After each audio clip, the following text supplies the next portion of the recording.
এই মুহূর্তে এক বড় ছবি আপনাদেরকে দেখাবো, একেবারে এক্সক্লুসিভ ছবি। দেখুন, একেবারে বলা যেতে পারে বাংলাদেশে জাহাজে এক প্রকার অগ্নিকাণ্ড হয়েছে আজ সকালে।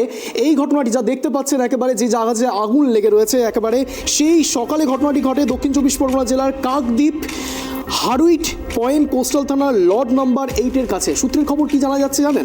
একেবারে বলা যেতে পারে ওই বাংলাদেশি জাহাজে শ্রমিকরা কাজ করার সময় হঠাৎই গ্যাস সিলিন্ডার ব্লাস্ট করে। যে ছবি আপনারা দেখতে পাচ্ছেন, একেবারে এক্সক্লুসিভ ছবি দেখাচ্ছি আপনাদেরকে, জাহাজে অগ্নিকাণ্ড।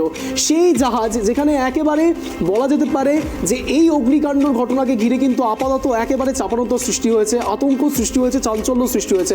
এই বিষয়ে বিস্তারিত জানবো। এই মুহূর্তে রয়েছে আমাদের সঙ্গে আমাদের প্রতিনিধি গোপাল শীলের কাছ থেকে এই ব্যাপারে জানার চেষ্টা করব। গোপাল, বাংলাদেশি জাহাজে বিধ্বংসী আগুন কি করে লাগলো? যা জানা যাচ্ছে শুধুমাত্র গ্যাস সিলিন্ডার ফেটেই এই আগুন, সত্যি কি তাই নাকি আরো কোনো কিছু রয়েছে? দেখো অঞ্জন, তোমাকে বলবো, তুমি যেটুকু জেনে থাকবে যে আমাদের এখানে পশ্চিমবঙ্গের মধ্যে খিদিরপুর এবং হলদিয়া যে ডক রয়েছে, সেখানে বাংলাদেশ সহ বিদেশের বহু জাহাজ আছে প্রতিদিন। ঠিক এই হুগলি নদী হয়ে মুড়িগঙ্গা হয়ে সেই যে বাংলাদেশে যাওয়ার পথ হচ্ছে একমাত্রই পথ এটা, সেই সমুদ্রে আজ সকালে কিন্তু বিধ্বংসী আগুনটা লাগে। সেই আগুনটা লেগেছিল গ্যাস সিলিন্ডার বাস্ট হয়ে, যেটুকু জানা গিয়েছে।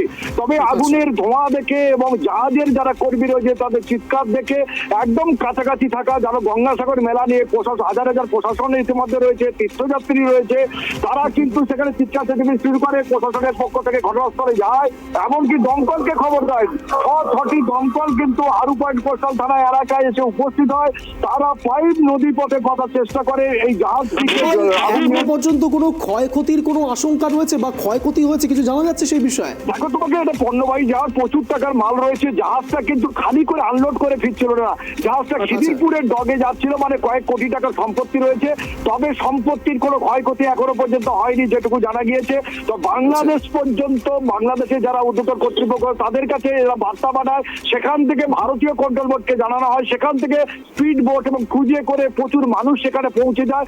এমনকি কেন্দ্রের যারা রয়েছে, যারা ক্রুজ বাহিনী, সামুদ্রিক বাহিনী, তারাও সেখানে উপস্থিত হয়। তবে এখনো আগুন নিয়ন্ত্রণে রয়েছে। তবে কয়েক কোটি টাকার সম্পত্তি ইতিমধ্যে ক্ষতি হয়েছে বলে জানা গিয়েছে। অঞ্জন, কোনো আহত সংখ্যা কিছু জানা গিয়েছে? কেউ আহত হয়েছে এই বিষয়ে?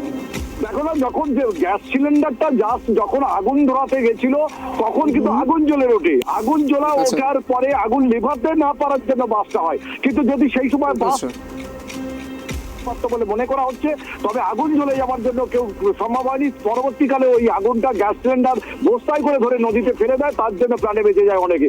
অঞ্জন, তোমাকে গোপাল, যে ছবি আপনাদেরকে দেখাচ্ছি একেবারে ড্রাইভ টিভির পর্দা আপনারা দেখতে পাচ্ছেন, সেই এক্সক্লুসিভ ছবি, জাহাজে এক প্রকার অগ্নিকাণ্ড। একেবারে এই জাহাজের ছবি আপনাদেরকে দেখাচ্ছি, বাংলাদেশি জাহাজ, এই বাংলাদেশি জাহাজেই অগ্নিকাণ্ড হয়েছে আজ সকালে। ঘটনাটি ঘটেছে দক্ষিণ চব্বিশ পরগনার জেলার কাকদ্বীপ হারুইট পয়েন্ট কোস্টাল থানার লর্ড নাম্বার 8-এর কাছে। সূত্রের খবর যে জানা যাচ্ছে, ওই বাংলাদেশি জাহাজে শ্রমিকরা কাজ করার সময় হঠাৎই গ্যাস সিলিন্ডার ব্লাস্ট করে। যে ছবি আপনাদেরকে দেখাচ্ছি এই মুহূর্তে ড্রাইভ টিভির পর্দায়, আমাদের প্রতিনিধিও যে জানালেন, একেবারে গ্যাস সিলিন্ডার ব্লাস্ট হয়ে এই ঘটনা ঘটেছে। যদিও বা কোনো হতাহতের সংখ্যা নেই এবং প্রচুর টাকার পণ্য কিন্তু এই বিষয়ের জন্য একেবারে ক্ষয়ক্ষতির সম্ভাবনা রয়েছে, ক্ষয়ক্ষতি হয়েছে এমনটাই জানা যাচ্ছে।